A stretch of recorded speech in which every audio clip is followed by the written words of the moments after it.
You have the floor, ma'am.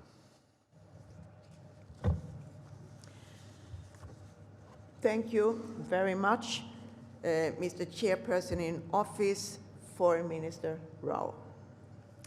Distinguished President Ruda, Madam Secretary General Smith, distinguished ministers and ambassadors, ladies and gentlemen. Let me begin by warmly thanking you, Mr. Chair, for hosting the Ministerial Council in your hometown. Last year, I had the pleasure of addressing you from my constituency in Stockholm. It is a unique feeling to be able to connect what brings us together today, the OSCE, with those who brought us in this room, our citizens. For several years now, the Parliamentary Assembly has worked closely with successive chairpersonships to refocus our attention on those for which the OSCE truly matters, the 1 billion people living in the region. They are the first victims of military aggressions. They are the ones whose livelihoods are threatened by high energy prices and inflation caused by Russia's illegitimate war against Ukraine. But they are also threatened by climate changes. And they are the ones whose daily lives are limited by the failure to enable a free and independent media, a vibrant civil society, and strong democratic institutions. But here, as in every city and village in Poland, we see international solidarity at work. We see genuine brotherhood, Poles volunteering to support Ukraine and its refugees, Ukrainians giving a new temporary home and the freedom to work and support their families and loved ones. Together, two people standing up to unprovoked and unjustified military aggression, convinced that soon enough, Ukraine will be again a whole and free country. I hope that during your limited time here in Poland, you will feel the warmth of the human spirit, dear ministers.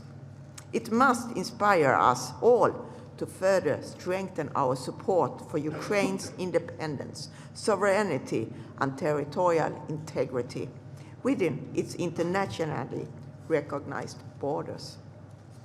It must compel us to remain firm with the Russian Federation and not accept their aggression. Not at all. We must safeguard our European security order, the Helsinki Final Act. OSCE PA met last week in Warsaw. It sent me here with a clear message. This OSCE Ministerial Council must recognize the Russian Federation as having committed gross and still uncorrected violation of the Helsinki Final Act. On this basis, the OSCE must disregard any dissent by the Russian Federation when it comes to decisions related to Ukraine. A tribunal must be initiated to investigate and prosecute all those responsible for Russian war crimes in Ukraine. And we parliamentarians, we cannot tolerate impunity. We stand firmly side by side with Ukraine. Just as well, I know that you do also here in OSCE Ministerial Council. This OSCE Ministerial Council should take steps to establish a high-level body to examine the damage inflicted by the Russian Federation on Ukraine and to assess the reparations that Russia should be accountable for. Russia started the war, and they have to pay for it. Your Excellencies, if Russian Foreign Minister Lavrov had been present today, he would have seen our unity in condemnation of his country's unjustifiable actions in Ukraine.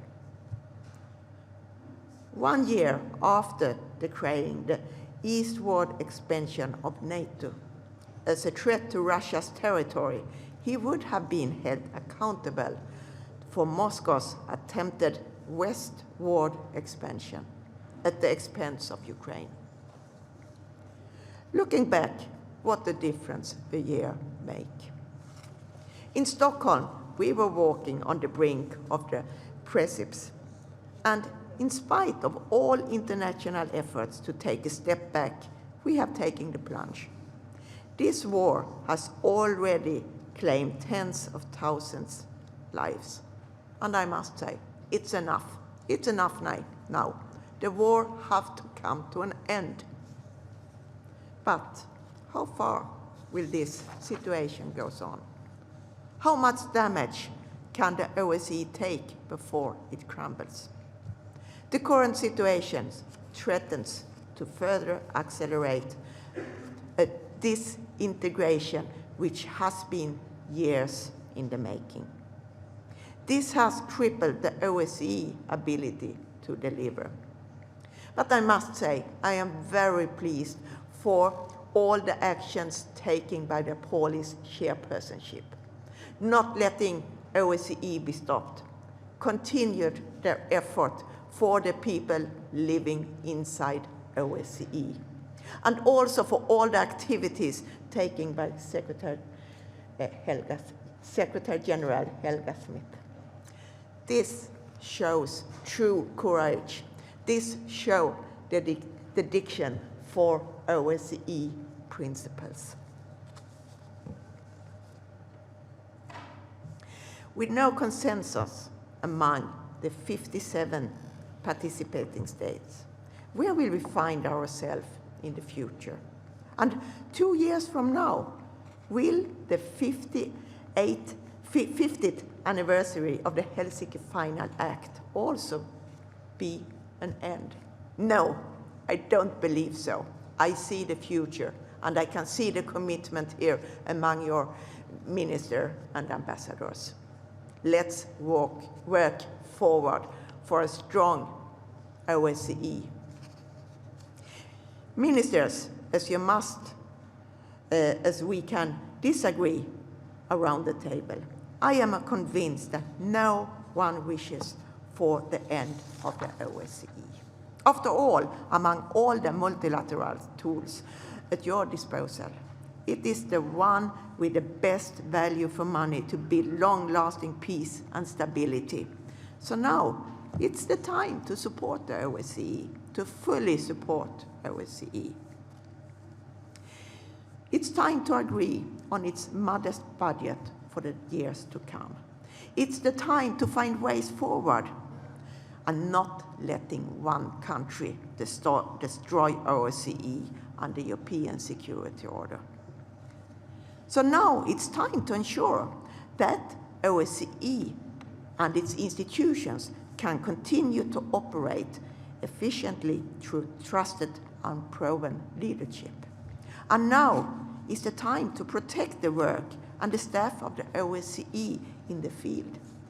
From climate change to migration, from energy security to countering terrorism, from strengthening democratic institutions and the rule of law to combating corruption.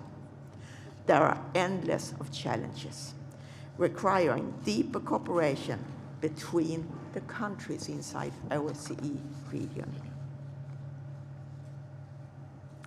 As host to a field operation for 30 years, North Macedonia is best equipped to understand the true value of OSCE.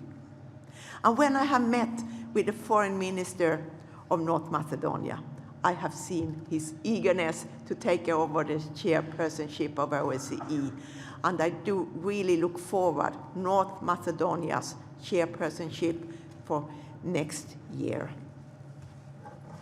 North Macedonia, I'm sure you know the genuine and the inclusive dialogue based on respect for shared principles is essential to the progress towards the implementation of our OSCE commitments. And North Macedonia, you are very well aware that positive engagement with the OSCE offers a blueprint to better lives for all the citizens inside the OSCE region. I and my fellow parliamentarians look forward to working with you to protect and promote the work of the OSCE. The tools are there. And now, ministers, it's up to you to make sure that the tools are used so that together we can continue advancing comprehensive security in OSCE region.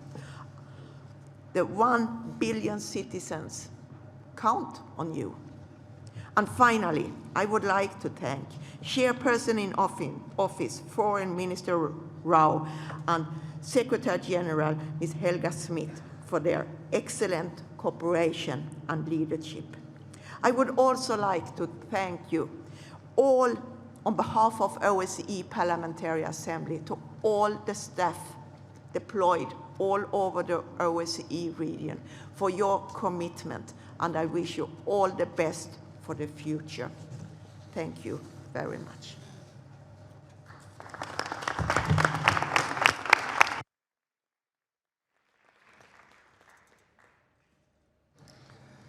I thank Her Excellency